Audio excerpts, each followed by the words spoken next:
ask you, how many of you out there see a mental health professional regularly? How many hands will go up? How many of you would say, no, I don't need that. I ain't crazy. No, I don't need that. I'm fine. I'm doing all right.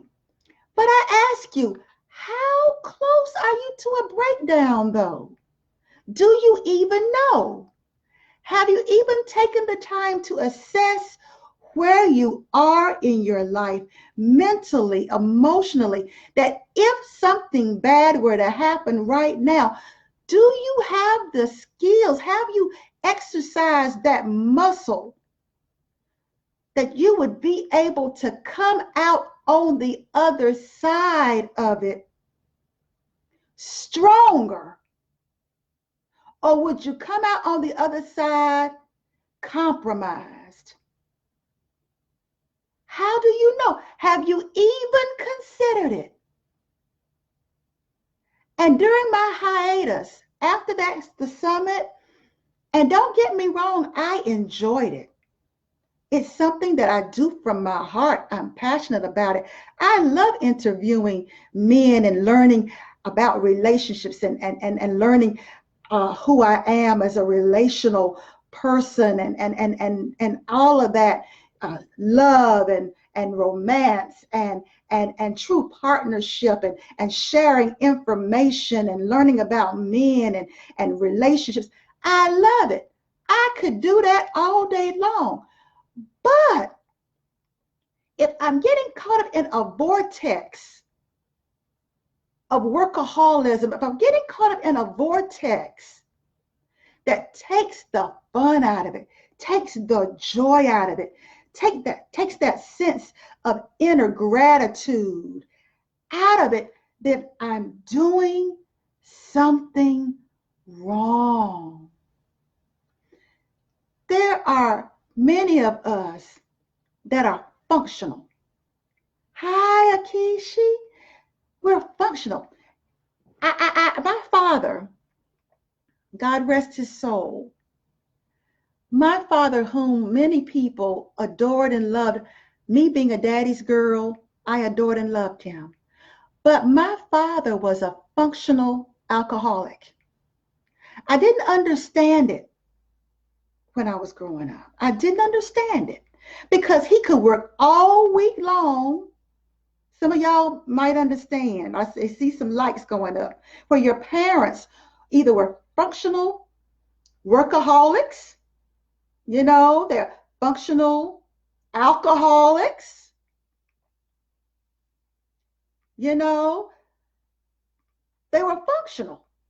And a lot of times when we think we're functional, we think we're not as in bad a shape as we're in. There are many of us out there in our relationships. We have had traumas, divorces, heartaches, domestic abuse, these things that we've done. And because we have achieved a modicum of success, pulled ourselves up by our own bootstraps, running companies, single-handedly raised A and B honor student kids, because we are opening businesses and we're serving in government and we're running companies. And we think because we have become functional, we're over the hurt. We're over the painful divorce. We're over the relationship decaying and we're over it. But I always tell people the way you can tell where you are emotionally in your relationship, romantic life is to get in a relationship or to meet somebody that you find really attractive, that you really like, that makes you kind of go, oh Lord. That the more you start liking this person, the more intimate you become. And intimacy precedes sexuality, at least in my world. In my world, I become more intimate because it starts mattering more what this person thinks. It starts mattering more, before we even get sexual. It's like if this person starts mattering to me romantically, then I know how healthy I am relationally because of what comes up. If I come up with this, oh God, I'm scared. I'm scared. Oh God, I got hurt before and I promised myself nobody else was going to ever do this to me, then you're not as healthy as you thought you were, right? Or you meet that special someone and you're like, oh, I am excited. I am so excited about getting to know him. I am excited about it. And as the relationship deepens, you might have some little trouble spots, but they don't become all consuming. Then you realize, hey, I'm healthy. I'm welcoming of it. But if you kind of playing the game with sweaty palms, like, wait, no, leave me alone right now. Don't call me. Oh, wait a minute. That last man hurt me. Then you're not healthy. You're functional, but you're not healthy. And I think that's the same thing that happens with our mental health. Because we are functional, because we are doing impressive things, it can make us think we're okay. But how close are you to burnout? How close are you to a breakdown? If for whatever reason you and this person that you are romantically involved with, if the relationship ends, are you so involved that you would consider suicide? And this is not to shame you at all, because, honey, I've been hurt so bad in the past that when people say I didn't want to die, but I just wanted this pain to stop, I've been there. I've been there when I looked at myself in the mirror and I said, I just, what is my life worth? What is this all about? I'm not happy. I'm functioning and I go out and I'm smiling, but when I come back home, I'm not happy. I'm anxious most of the time. I'm fearful. I'm scared. I'm not this together sister that everybody think I am. I've been there. I've been there that when I compared myself to other people, I came up short in my own eyes. I've been there. And if you live long enough, things will happen in life that will reveal whether you have taken care of yourself mentally or not. So in this climate where life is pulling the curtain back, some of the people that we have admired the most, that have entertained us, their music, we still dance to it. Some of their movies have been up for Oscars. People you've admired. I'm telling you, y'all, there's some people that you admire and you compare yourself to and you aspire to have what they have. If you only knew what their lives were like when they don't have their cell phone up like this, posing in front of the BMW. When their spouse and them had an argument before they cheesed for the camera. If you only knew what life is like for them, that if they did, when they're out of the limelight, when they're off social media, that look at themselves and don't like themselves. They got to nip and tuck and weave and tighten and do all these things just to tolerate themselves.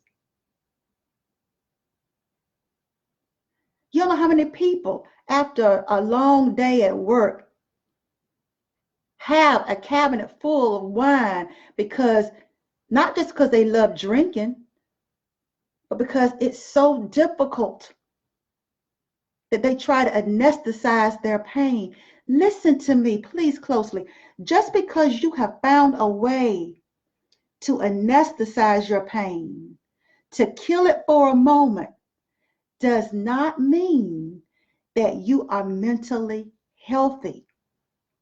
I would dare say, if you have to reach for a crutch that is unhealthy, your mental state is not what you need it to be in whatever area that is. And I'm going to tell you, I'm going to make a confession. I'm going to make a confession. My life is happier than it has ever been. But I still see a therapist at least once or twice a month just to stay in tune with me. For some of you, especially if you are pioneering, if you are trend setting, if you are carving out your own place in life, and among your friends, yeah, you got close friends, but you don't feel like you have somebody that understands your language as an entrepreneur or business owner or whatever you are. Having someone in your life that you can really be yourself with and talk to, and that person can help you to dig into your inner resources to find strengths in you that you didn't know you had, is so key.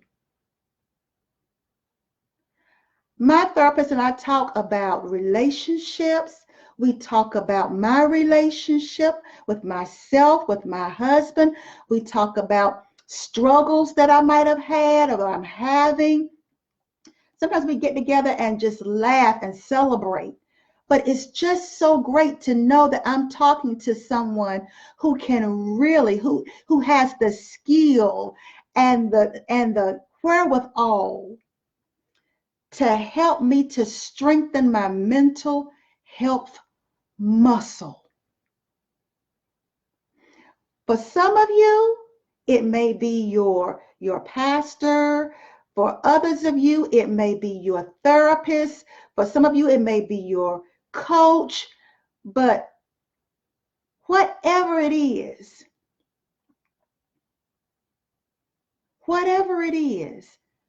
I'm learning that you have to cultivate certain aspects of your life.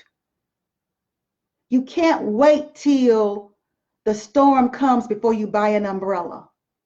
You know, you can't wait till you have a unsavory diagnosis before you start thinking about nutrition and fitness.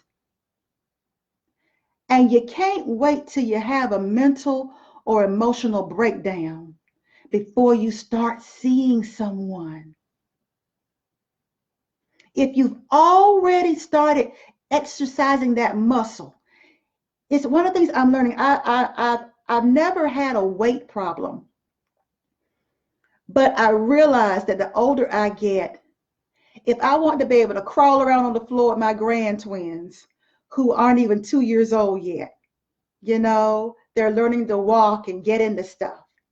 And being their grandma, if I'm gonna, you know, watch them and as they grow up, show up without a cane or without sitting in a wheelchair or without having about 12 different prescription medications that I'm taking just so I can feel okay, then I have to be proactive. Part of my self-care, I see a naturopathic doctor, I have an OBGYN, I have a therapist.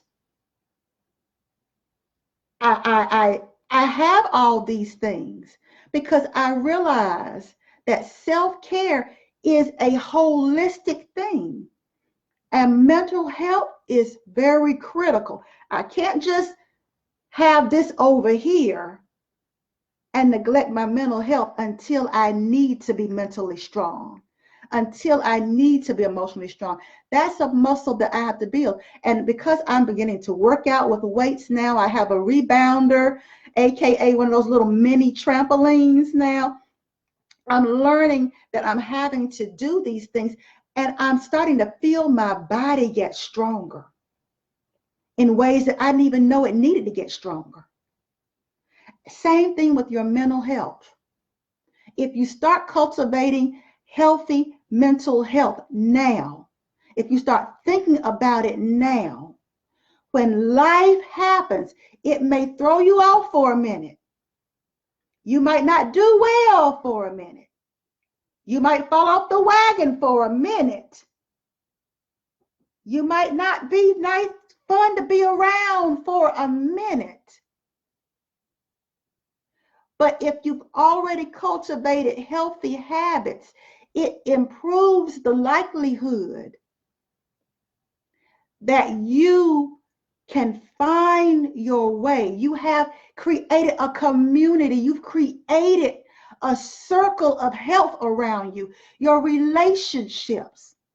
You're starting to start asking yourself about what you need in relationships, the kind of support that you need to be who you are, to be your best self, to thrive. You're starting to look at life, not just trying to run after the dollar, not just trying to run after the celebrity, not just trying to be the next, New York Times bestseller.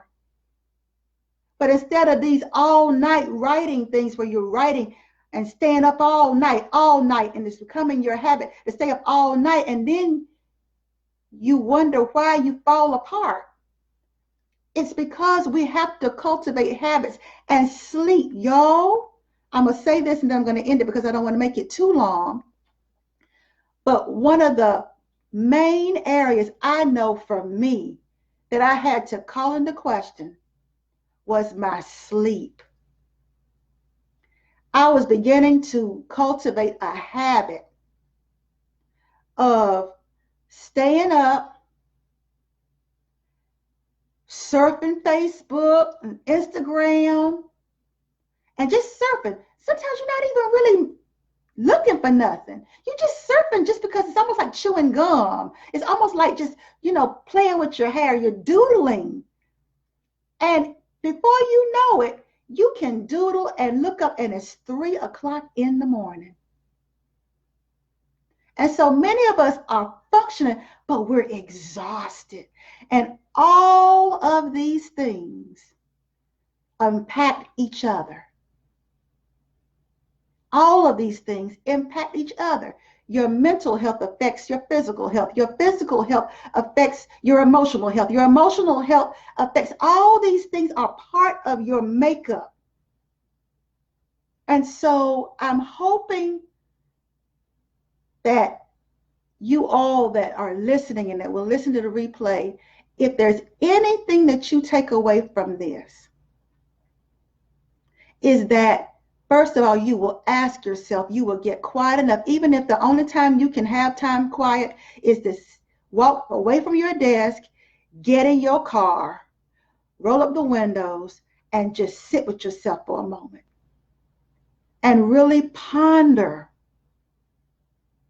am I doing things that are making me more emotionally healthy or less emotionally healthy? Am I doing things that are making me more mentally sound or less mentally sound? Am I choosing partners? Because I'm a relationship coach, and I've got to bring this up because a lot of our lives are relationships. We're either trying to get over one or we're trying to get in one. Really, right? Are the decisions we're making, are the people who have access to us, access to the best of us, are they feeding our spirits? Are they stimulating our minds? Are they making us feel better about life and about ourselves?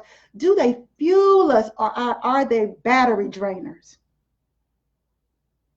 Are they sucking the life out of us? And then what can we do to put enough of a buffer in between us and that person? Because sometimes it's family members. You know, what can I do to be kind and healthy and make great choices for myself? How can I make one shift? Hi, Jerome, great to see you.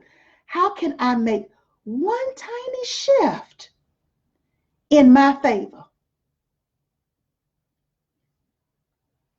How can I do it? So taking away, asking yourself two takeaways, to sit down with yourself and ask yourself the question, how close am I to a breakdown? And to go inside of all those areas that make you who you are. Take an inventory of your emotional health. Take inventory of where you are at mentally. Take inventory of what you're neglecting that's really important to you.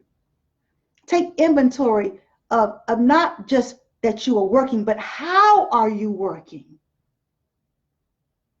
Not that you're just coping, but how are you coping?